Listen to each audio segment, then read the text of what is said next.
Dale, thank you so much for joining me on my podcast, Jagged Parts. How are you today? I'm very great, and thank you for inviting me. Thank you for being here. So, Dale, let's start off with an origin story. Where were you born? Where'd you grow up? And how did you get into this industry? I was born in Brandon, Manitoba. Okay. But I only lived there for 3 months. Moved to Germany. Germany? My father was in the military. Okay. I lived there for about 4 years. Then I moved to New Brunswick. Then I moved back to Manitoba. Then I moved to New Brunswick. Then I moved to Victoria, BC. Oh, wow. All over. Then I moved because of the military postings. Okay. I met my ex-husband and married in Victoria. Okay. Then we moved to PEI. He was also military. Mm. We moved to PEI. Then we moved to Germany with our kids who were born in PEI. Then we moved back to Victoria. Then we moved to New Brunswick. Then we moved to Nova Scotia. And Nova Scotia is the longest place I ever lived. I lived in Nova Scotia for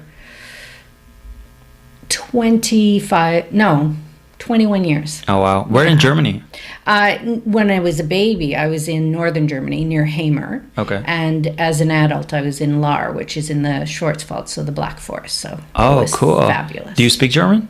No, I have little phrases, but that's it. And yeah, it's too bad because my father's first language was German. But your father's German? Yeah, my father. Yeah, well, he's Canadian. He was the first generation born in Canada. Oh, I see. And his mother, my grandmother, didn't speak English to me until I was about 13 years old. Okay. So it's a shame now because you'll see, multilingual families make an effort to make sure that they speak both languages. But in those days, we're talking the early 60s and the late 50s, early 60s. It was, you wanted to be Canadian. You did not. There still was a very big stigma against European. Oh, really? Yeah.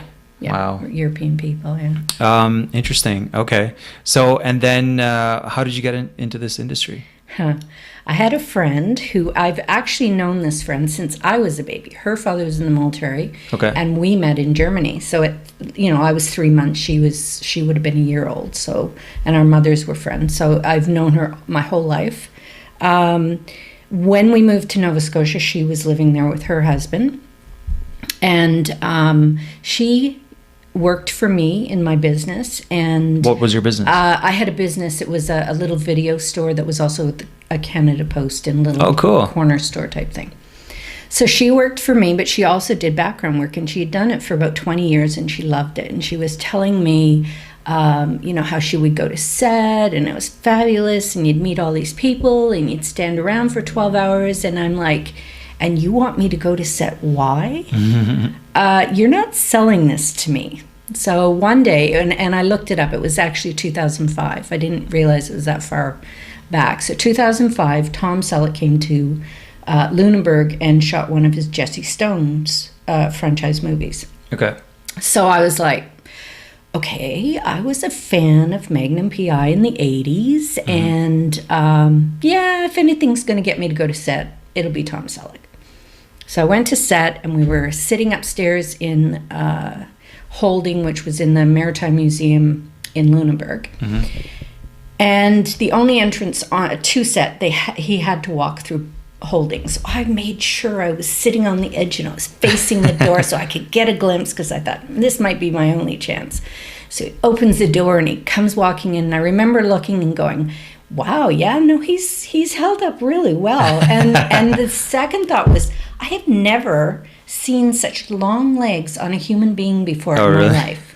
And then I spent the rest of the day not watching him, I watched the crew. And I was absolutely fascinated by how many people there were and what it almost seemed like it was like a ballet. These people would be standing off looking like they're doing nothing, and then the director would yell cut, and then all of a sudden you'd see all these people run in and do their things, and I was fascinated, and I really was that new backgrounder who got yelled at because I kept sticking my head up around the corner to watch everything. Right. I wanted to see what was going on. Wow. So you started off by just wanting to meet Tom Selleck, and that kind of Yep, introduced you that to was the industry. And then from there, did you want to just explore the industry in different facets, or did you get into acting, or what happened? Well, it took a while. Probably between 2005 and 2010, I probably did maybe 10 days of background. You know, it wasn't an instant love, but I was intrigued. And then I did. The reason I decided to become an actor, it seems silly, but it's so common. I've heard other people say the same thing. You're doing background, you're in the crowd.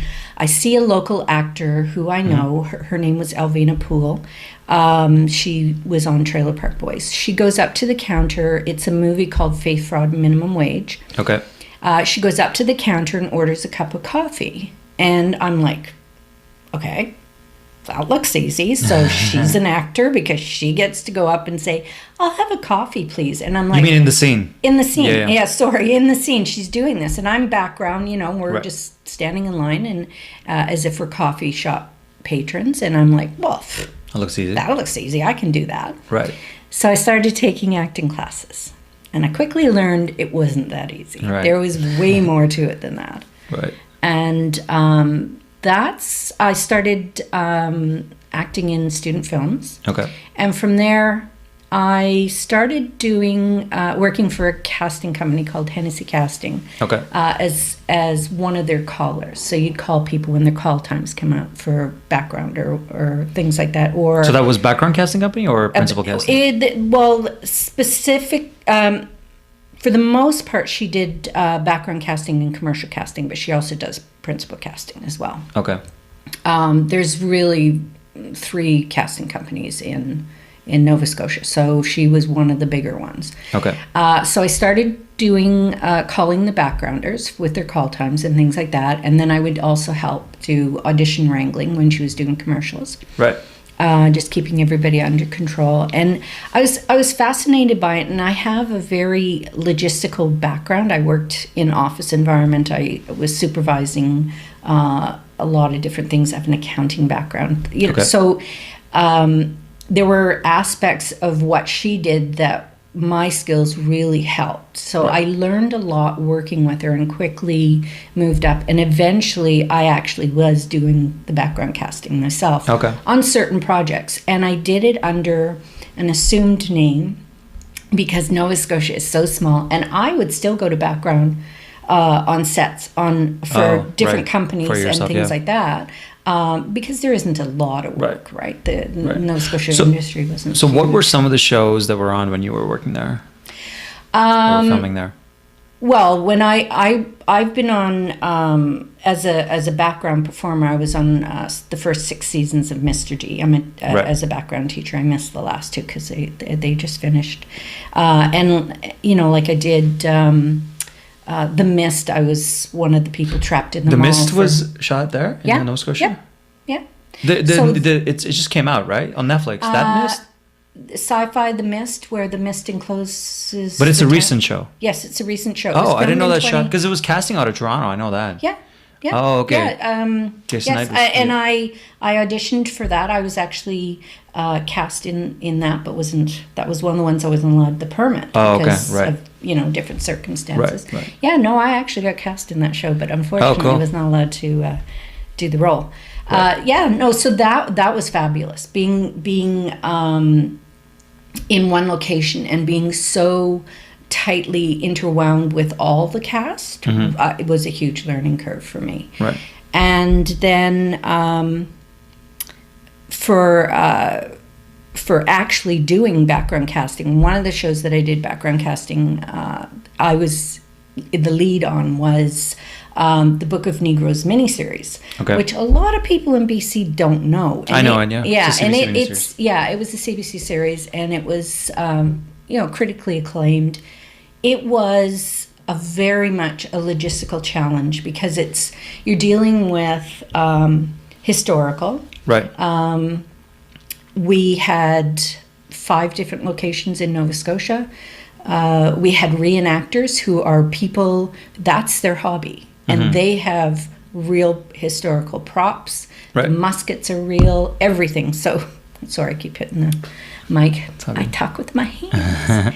And it was fascinating. That's where I learned the most about the business. Like, I had gone to production meetings before, but this time I'm involved right from the beginning, and I'm from locations and whatnot. So tightly involved with the second AD, whose name is Christy Sill. She's an absolute wonder to work with. And I learned so much about the industry and how, the production side of it is. What were some of your top learnings there? That you really have to be flexible, and that sometimes things can change on a dime. I mean, most of the times. Yeah, most of the time. Yeah, okay, most of the time. It really, there's so much planning that you can do, and then something will happen, like weather coverage. Obviously, that's happens a lot. But it can be simple things like either an actor is sick, or the director has suddenly decided, we don't need this scene anymore, and things have to change, or you have to, it was amazing to me how often that happened. Oh yeah. And things like that. So I think that's one of the reasons, actually, when you audition as an actor, let's say you do a take, and your first take is actually what the director wants. But then the good directors will always test if they want to move forward with you, whether or not you can take direction. Yeah, exactly. Because things invariably will change, and if you're with the type of actor that's locked into one way of doing it, then they might not even hire you, even if you did what they wanted the first time. Exactly. And they, like that, as far as that is, you can see The Mist, for instance. It was with Isaiah Whitlock Jr., which was that was like, watching him was insanely amazing. And Alyssa Sutherland, who is Queen. I can't think of what her name is. She's on the Vikings. She's the queen on the Vikings, and just watching them. And we had one director come in. I think it was 10 episodes, but there was one episode was directed by a British director named Nick Murphy. Okay. And he came in, and I was like, man, if I had a choice of any director to direct me, I would love to work with him, because the way he worked with the actors, and he made them, really feel like they were part of everything, and that they were contributing, and that they, and did they have any suggestions and things like that. And I was like, man, that would be a dream to work with somebody like him. Yeah, directors is so different, right? Some of them just look at it from a technical perspective. You're just a part of the painting, whereas others... From the production side, I get it, because they're under tremendous pressure. Right. They have to produce for the networks and everything else. So, I'm so glad that I worked on both sides. But after, Book of Negroes was so intense and so draining, that I realized I really, really wanted to be in front of the camera rather than behind the camera. So what were some of the things you were doing in Book of Negroes?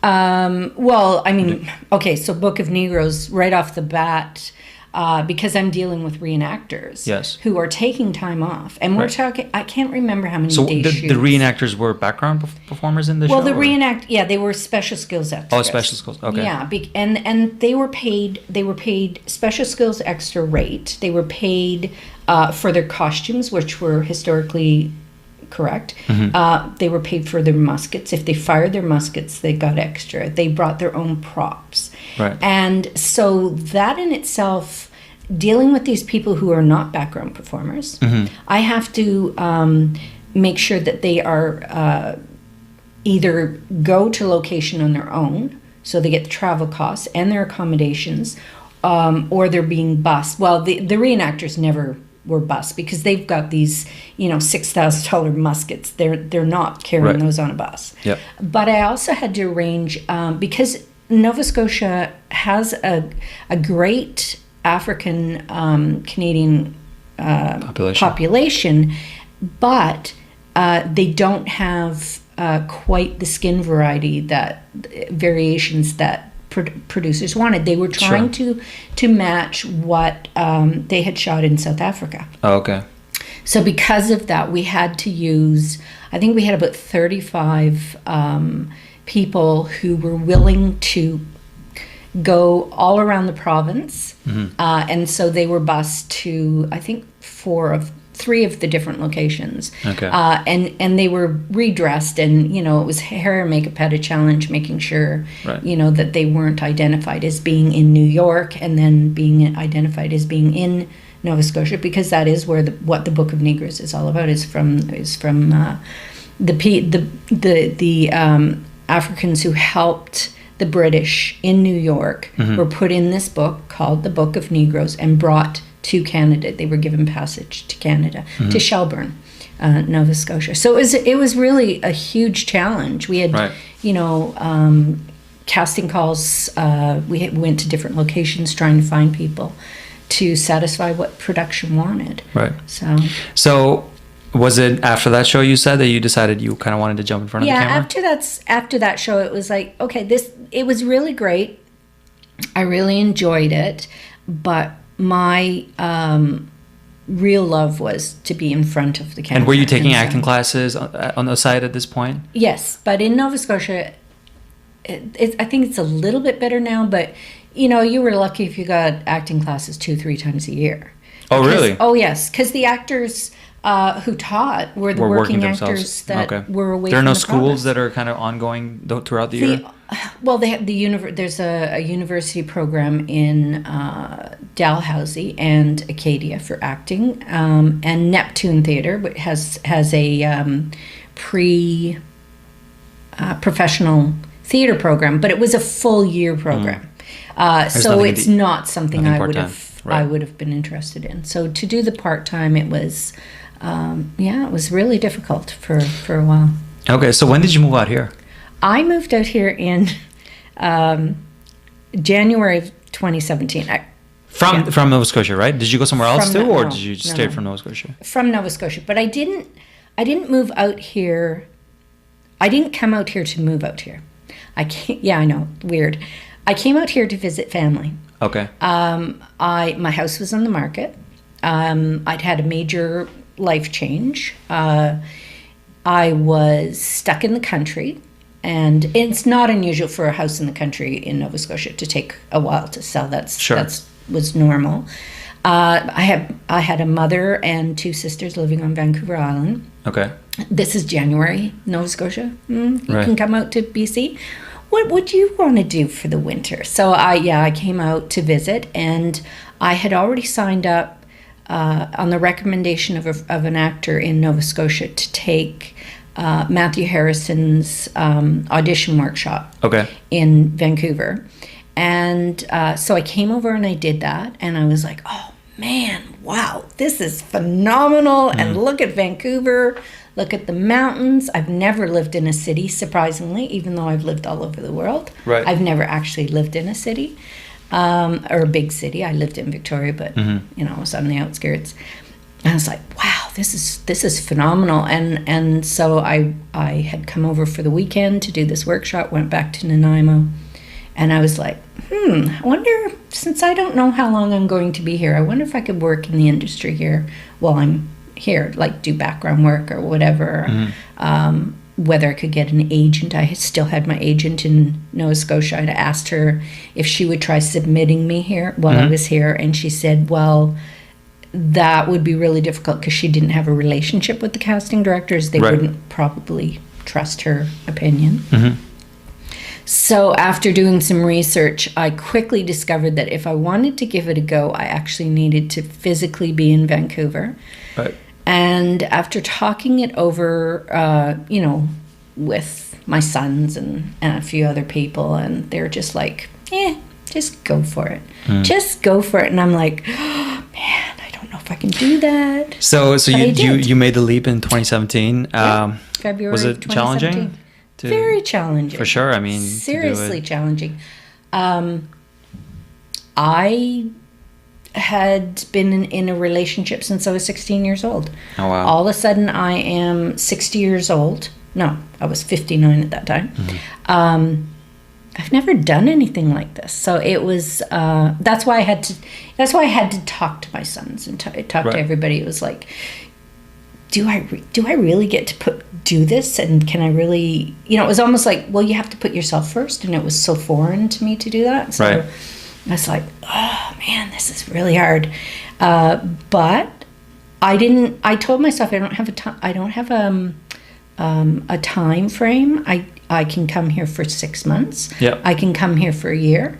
I can, there's nothing saying if I move here, it has to be permanent. I think that was the hardest thing for me to do Right. is because I'm a planner. My logistical brain was saying, okay, well, how long are you going to be here? Like, what are you going to do with your furniture? And I think I was trying to convince myself that I couldn't do it. And, but then, I was like, well, you know what? You're going to be 60 this year. You can do it if you really want. And just do it. Think it. Like it's even if it doesn't work out, even if you don't get to where you want to be, you will live in a city for a while. Like, I love riding on the SkyTrain. People think I'm nuts, but I'm sorry. I love riding on the SkyTrain. Buses,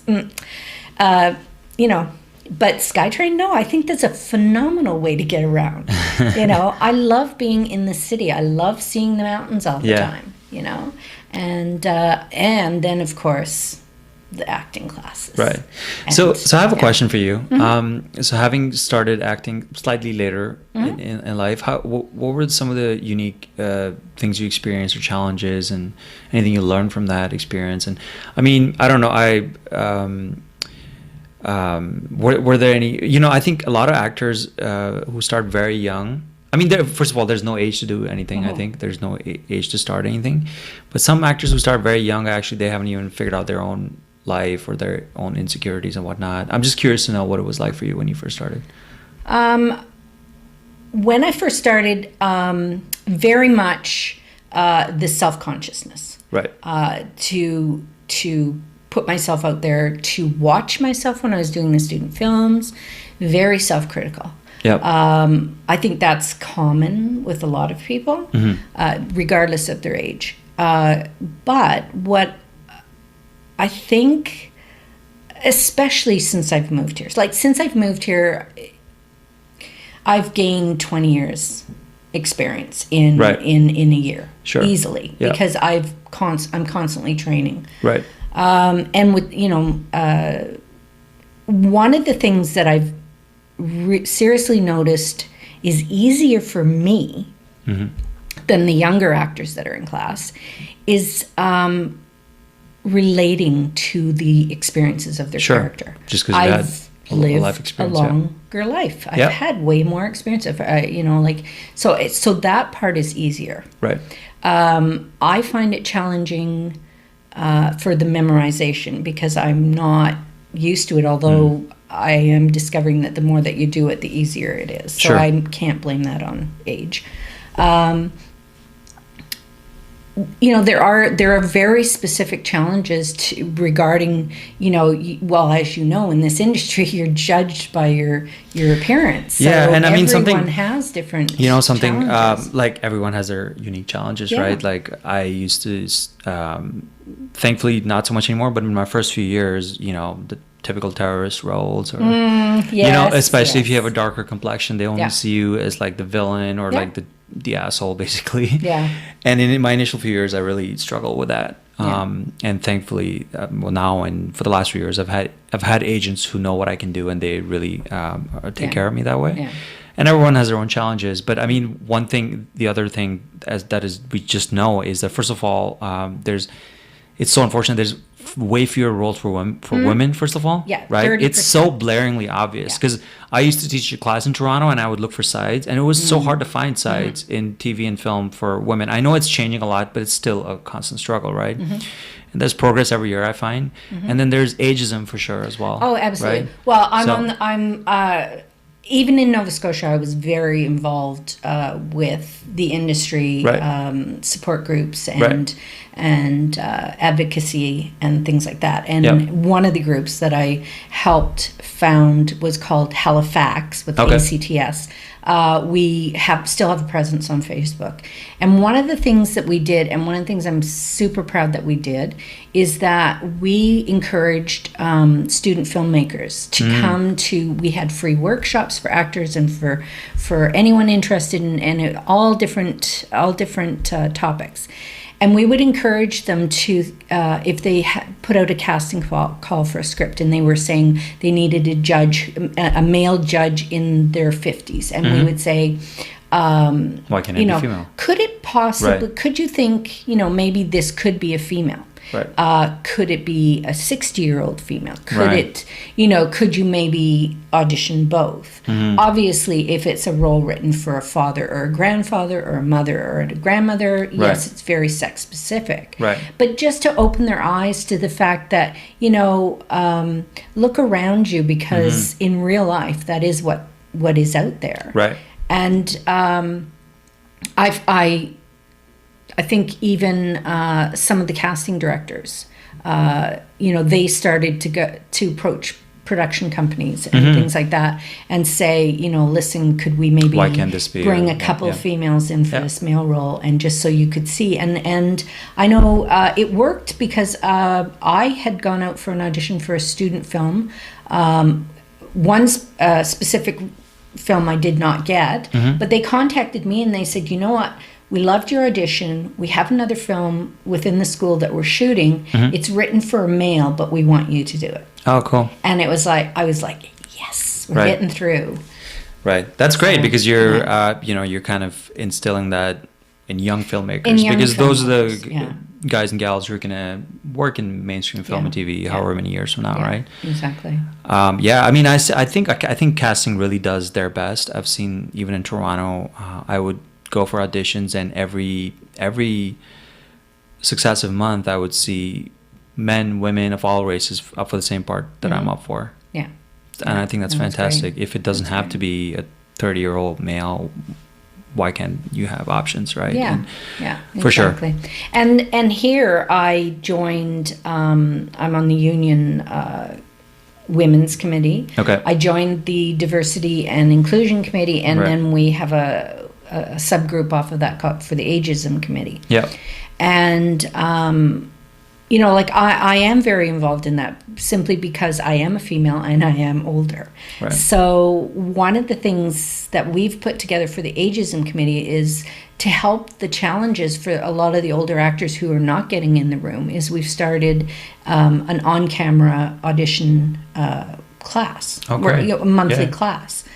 Gives them the chance to come in, get in front of a camera, and just practice. Right. Get those chops, because if you get rusty pretty Right. Oh, for quickly sure. if you're not practicing. Of course. And the women's committee, when we get together, is that they are so well run and so well organized, and such good. Like the brilliant ideas that they've come up with, and they put together a short film called "Real Women Seen." It's Okay. REEL. See, this nose piece is coming off my glasses. It's REEL Women Seen. Okay. Right, and it's shows what happens on a film set if everybody on that film set was female. Oh wow. Okay. So it's great. It's just starting. I think it just played in China or something. I can't Oh, wow. remember. Okay. Christine Willis told us at the last meeting, and Nice. it's amazing, and to listen to what's happening all around the world in different countries, and what different countries are saying. Okay, you have to have X number of females and things like that.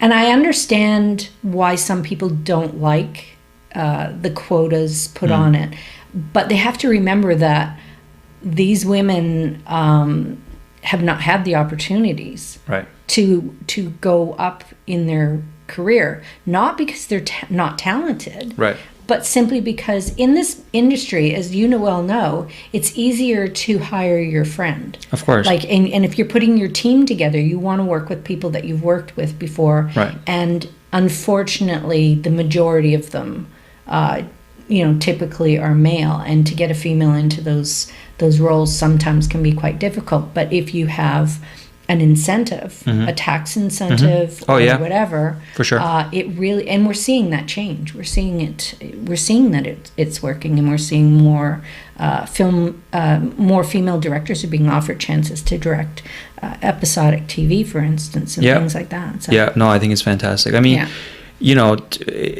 it's years. It's decades of a system, right? It takes a long time to change, but. Well, and like you said, you're starting to see where now they're not seeing you just for the terrorists. Yeah, and that's been a long time in the works as well. Yeah, it's.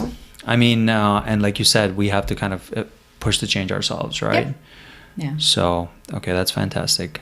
So anyone who's listening who might be can you tell us a bit more about this union committee that maybe they can come to if they're interested? Well, if they have to be in the union, obviously, they can get a hold of call the union and ask about it. Right now, I believe it's open to anyone 50 and above. Okay. Preference goes to full members, which that's typical for most of the union programs. I would say email the union. Email info@ubcp.com, I think is what it is, but they can Google it, and ask about the Ageism Committee on-camera audition workshop. I know it's full up for the rest of the year because we can only take, I think we've limited it to 8 to 10 participants. Okay. It's only a 2-hour session. So, and we have volunteer coaches, which we've had David Pearson, who is he's phenomenal. I love watching. And I believe Nelson Wong is going to be the coach for our November session. Okay. And Jesse Frazier is going to come in for January. So if people are interested, contact the union, get your name put on the list. We have the 8 or 10 participants, and then we'll have maybe 8 auditors. Okay. That's 1 month, and then the next month, those auditors are the participants, and we bring in 8 new auditors. So we don't allow a huge crowd. We don't have a huge room to do it in. And it's on camera, and they get sent a copy of what they do. And they, because of the time frame, because it's only 2 hours, we have to limit it to either a 1.5 2-page scene from film or television, not from theater, because that's the whole point of this. And it has to be, off book, just like a real audition. Yeah. That's the whole idea. It's not a scene study. It's you're coming to practice your audition skills. Right. So, cool. It's well received so far. Cool. So tell us a bit about some of the other projects that you've been involved with the last few years. Last few years. So I know you worked on Far Cry, right? Yeah. So, right. So what did you do exactly? Okay, so Far Cry. Far Cry 5 is a huge game, Ubisoft. So I auditioned for a commercial last September. It was very unusual. The way that it was, they actually wanted real emotion. I actually had to cry. And so then I actually got cast. I didn't get called I didn't get the call back. So I thought, oh, well, I didn't get it. And then so you're still talking about the commercial here? Yeah, the commercial. Yeah. Commercial. What was the commercial for? The Far Cry 5. Oh, commercial. Okay. Yeah. It is a commercial, but it's a... You mean a trailer? It's a trailer. Yeah. But it's technically a commercial because it's selling the game. Oh, right. Okay. So what they did, it's brilliant, and I've had a few people tell me that this is not unusual for some video games that they do this. So they shoot a trailer that looks just like a little movie. Right. Looks like a movie trailer. And the experience, it was phenomenal. I went up to Merritt. I think there was 9 casts. 2 of us came from Vancouver. The rest were flown in from Toronto. The executives were there from Paris. They were millions of dollars being spent on this. So I knew it was going to look good. So was this mocap? This is mocap, right?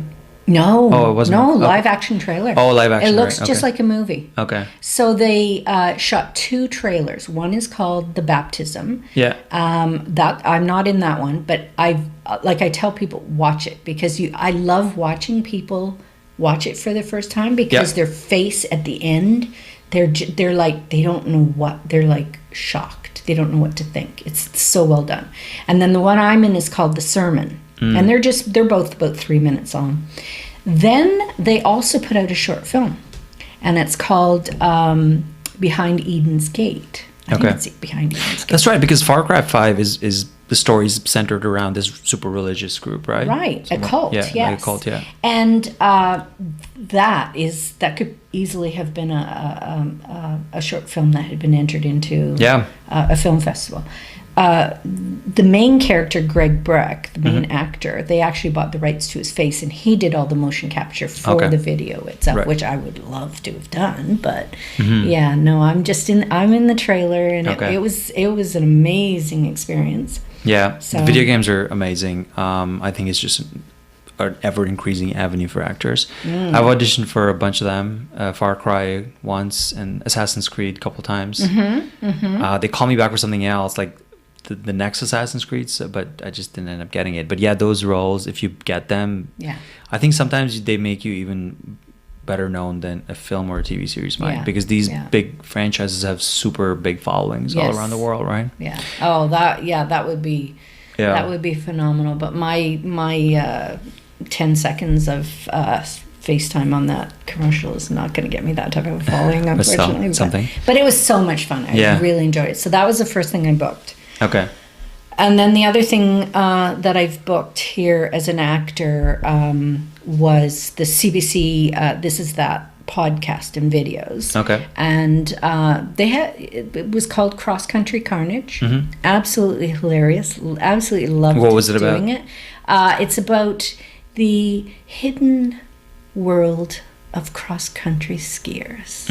It is not what you think it is. No. So I'm not going to give any more than that, because a lot of drama. You really, just Google cross-country carnage, or on Facebook. They have the video actually had, when I was sending you the link, I think what is it? I want to say 1.6 million. Oh, wow. Views. Okay.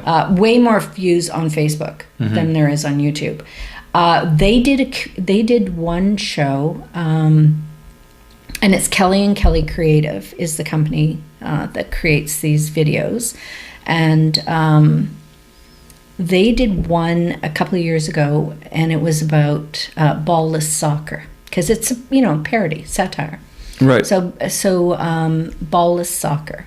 Okay. And that one went viral, and it has millions and millions and millions of views. But it actually had so many people up in arms that a news station in Washington had to put out a news report saying, "Listen, people, this is satire. It's not People thought it was real." And it's so well done. It's absolutely hilarious. That's like, I remember when the show The Handmaid's Tale came out. You know that show? When it first came out, some ultra conservative groups went up in arms because they thought it was like a parody on them or something, or it was like some kind of news that was being manufactured against them. And most people I've talked to who love that show don't realize there was actually a movie, The Handmaid's Yeah, it's been a Tale movie in the 80s or and something. and I remember watching the movie, and I remember just being so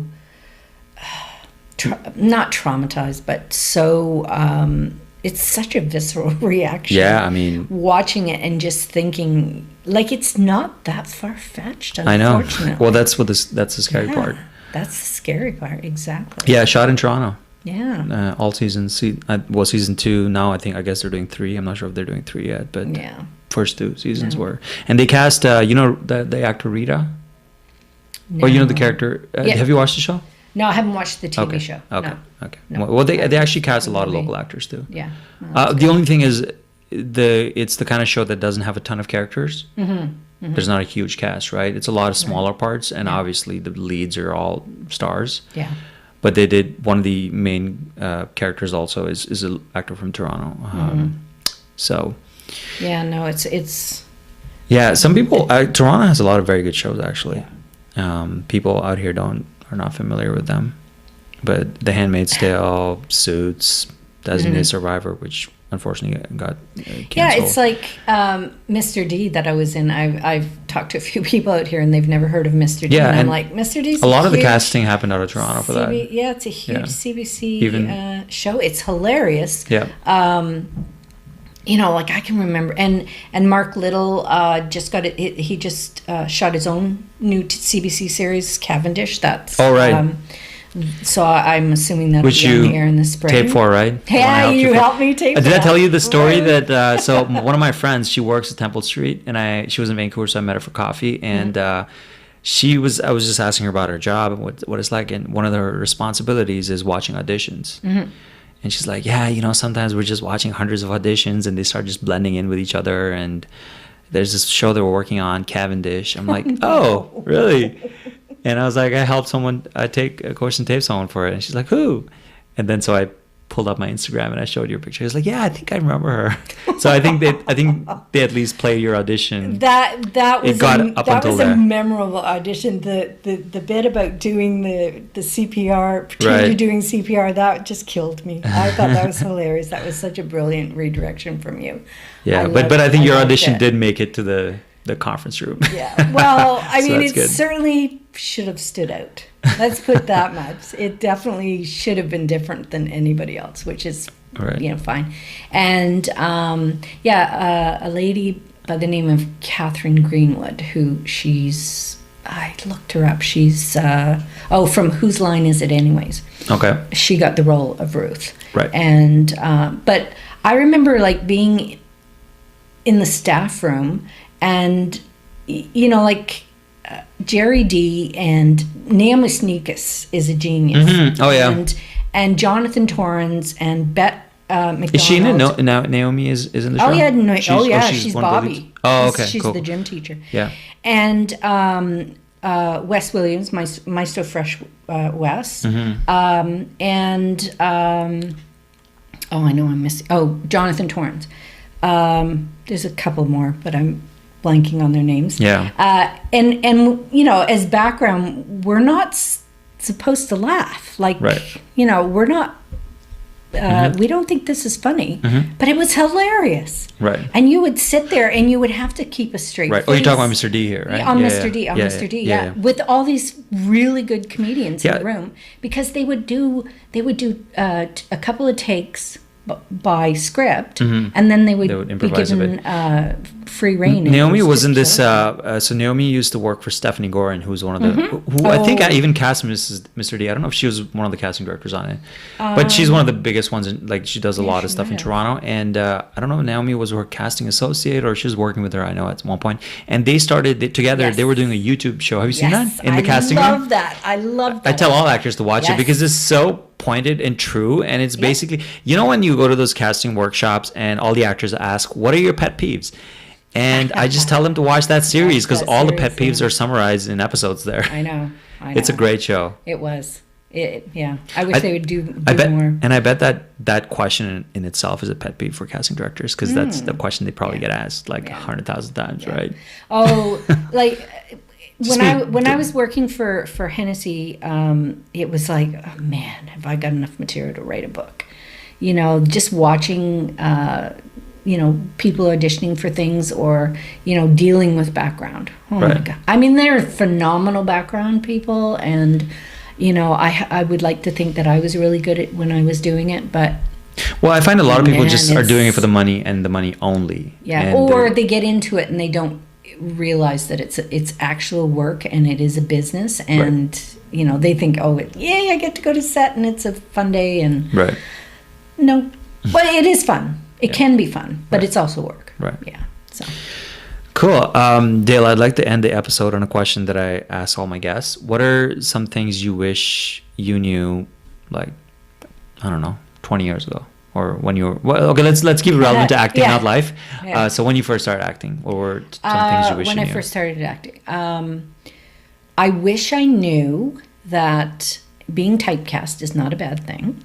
Can you elaborate on that? Okay, so a lot of people don't want to be typecast. They don't want they don't want to be branded, right? They're like, well, I'm more than just the sweet old grandmother, or I can play the bitch too. Well, yeah, I can, but how we look at ourselves and how the audience looks at us are two different things, and by being branded and being offered those roles often enough, then you actually build up a resume, you build up a reputation of being reliable on set. People know you. Then you can start being offered the other roles and go into that, or make your own content, which I am doing, because I have my web series that I've written, and I'm gonna try to get some funding for it, because I was going to do it on my own, and I said nope. What's your web series called? Silver 16 Single. Oh, cool. Yes, so that's I really believe in it, so I feel like I'm going to try to if I'm going to produce it, then I want a bit of production value greater than what I can do.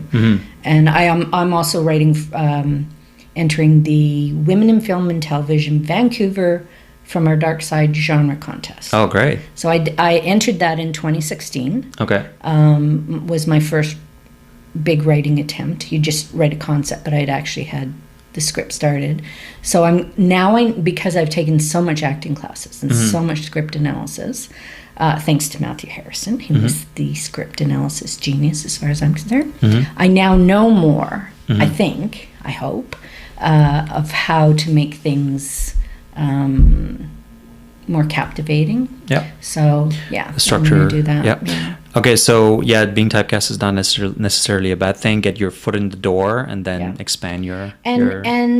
I guess too. I remember one thing. It was like, be natural, be yourself. But it was like, well, how can I be myself? How can I be the character? I'm not the character, so how can I? And I don't think you really understand that. And as an early actor, I don't think you grasp that knowledge that every actor gets the same sides. Every actor could be given the exact same emotion, instructions on how to play this scene. But every actor will be different, because if they bring themselves to it, that's that extra element. Absolutely. I mean, actors always want to stand out, right? And by trying to stand out, they just look like they're trying to stand out. Yes, and that's bringing yourself too is actually the boldest choice. People want to make bold choices, but actually removing that layer and bringing your truth to it is the hardest thing to do. It is. Because, and it is what makes you stand out. Because then you are peeling off the mask. Yeah. And that you're exposing yourself. And that is I think the essence of art, right? Right. That is what moves someone who's watching. Yeah.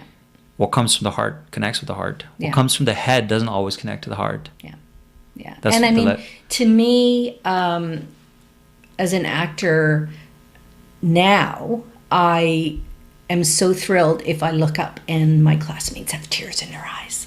Sorry, say that again? They have tears in their eyes, or they laugh their head off, Right. Then it's like, yes. Because that's what that's what the goal should be as an actor. Your goal shouldn't be to become famous, because that's such a minuscule part of being an actor. But if you can move somebody or make them think of something, or just change them slightly, that's gold. Yeah, I mean, I personally also think that it's important to not go after a result, because that's just it's a life thing. When you're always trying to chase a result, the result always runs away from you. True. Very true. You just have to trust the process. It's such a cliched saying, but it's true in everything pretty much, I find. Yeah, and it's like people who chase money never really get money, or it kind of comes and goes. But people who just chase it's like, if you love the game, you're gonna win long term, right? See, I spent my whole life with the mindset that I have to raise my kids, stay married. I made vows to be married for life or whatever. and that, the end goal is you have a nice life and you save for retirement and everything else. And then that all kind of exploded on me. Right. And it took a long time for me to realize that planning, anything can happen. You can get sick. You can get hit by a car. Somebody you love could get hit by a car. Anything can happen. So if you are only living life for what's in front of you, you're not living life for you or for now. Yeah, I mean, I think planning is important in terms of having a vision and yes. and aligning your daily goals and your short-term goals to your long-term vision. Because if you don't have a purpose, then you're just going to be floundering left and right. No. Yeah, and I know that's not what you meant. I know that's not what you meant at all. But yeah, you have to be focus on you get, only that. I think what you're saying as well is like not be fixated on a certain result. Like I gotta be a series lead, or I gotta be famous by this age, or I gotta be known by this age, or because that's not going to change. But they're not. They're not really, when you think about it, they're not tangible goals. Like you can have a goal, okay, in 4 years I'm going to finish this university degree. That's a tangible goal. Because that's not, you can't control that. That's not something you can control. So, you can't control being a series lead. You could be really good, but just there might not be a part, I know. So it's just, and I think what I just mean is, it's like not trying to, you just got to love the game. Yeah. And the satisfaction has to come from, okay, I got this direction and I was able to adjust and really inhabit. And cool, I probably could not have done that a month ago. Now I can do it. Yes. And that's all it is. It's like short-term wins. Like that's all you kind of keep working on, right? Because that's tangible as well. Yeah. Or, you're getting better. That took me an hour to memorize. That normally would have taken me 5 hours. Exactly. I think, those are the kind of goals because they're attainable, they're measurable. And then over a period of time, they just add up. And I really believe you get addicted to those short-term goals. I'm like, I can do these things. And then you don't think too much about all the other stuff. Yeah. I watch anybody who's at the top of their game in anything they do. And that's usually how they operate. Pretty much everyone, right? Yeah. Well, and like with this web series, it was like, I wanted to write it. I wrote it. I wanted to film it. I didn't because I ended up moving and a couple of other things happened. And then I was like, I kept saying, it's just a web series. Right. It's just this and just that. And I was like, no, you know what? If I really believe that this is worth putting the effort into, then why am I in such a rush to do it right now? Why don't I just, sit on it and explore the different options of what is out there? Because there is a lot of different funding avenues, or there are a lot of very passionate people out there that if you don't get your funding, then you can still do a really good job with the right people. So it's hard though, and when you believe in something and you want to get it done right away, but you have to put value to it. Of course, but I mean, sounds great. Single 60 and silver, or silver 60 single, and single. Silver 60 and single. But I mean, what's great is you're using sounds like a little bit of your personal story there, which is very just minuscule. But I mean, it already sounds unique to me, so that's good. Yeah. So I hope to see it soon. Yeah, I'm hoping you will too. Okay, great. Anything about navigating the industry? I noticed that you're quite good at networking, and you really go out there and you meet people and you're involved in committees and whatnot. I like helping. I love if people want to ask me questions about different things, I love sharing what I know. I love helping people find out the information if I don't know it. It's there is so much here, and yes, there is. There's some things that are a waste of time, but very little I've ever gone to I find is a waste of time. And what I love is how many people are so passionate about what they do. And that's the thing. Like, any advice I'd give is find your tribe, because that's really what, it was like, I found my tribe when I came here. Find the people who not necessarily think like you, Right. but who are supportive, but not the how do you say that? Not the I want to say fake supporters, not the people who say, "Oh, that's fabulous," every time you do something, or "Oh, you're just a genius. You're so brilliant." That's not going to help you, Because it's not even, that's fake. It's fake. It's fake, and it's either because they don't want to hurt your feelings or they don't know what they're talking about. So find the people who are like, "Oh man, I love what you did with this, but if it just maybe if you changed it just slightly this way, let's try it." That, and they want to play. Yeah. And they want to do things like demo reels, for instance, a huge thing here. So of course, I didn't have much material. Well, I had a demo reel, but it was like really lame compared to Vancouver standards. So I got together with 3 other actors. Okay. We 2 of us sat down and we knew we wanted to hit a hallmarky feel to it. That would be in our one of our brands. We discussed what their concept was, and they asked me to write it because I had some writing experience, not much, but some, and they had none, and they were much better trained actors than me, but they just didn't feel confident writing. And I was able to put that together so quickly, but I also was able to do it because when I write, I visualize it, and I also write thinking of locations and camera angles and like everything. And so I knew we had a tight budget. We hired a production company that we knew the people involved, so they gave us a bit of a discount on that. We used one of the actors' houses, so I knew, okay, we have 3 acts. The first act is 2 of the actors, second act is the other 2 actors, and the third act is all 4 of us. We have her house to use, so we have a living room, we have a dining room, and we have a kitchen. So I had all that, and we had 1 day to shoot. So I had all that, and then I put it all together, and using the concept that they had come up with, it was Christmas buns are the best, very hallmarky, and what could we do? And it was 3 females and a male. So what could we do? It was it was a husband and wife, and then I was one of the mothers, and another lady was one of the mothers. So I had all these concepts, and so it was just a matter of putting the scenes together. So I found it quite fun, and it's something anyone can do. Right.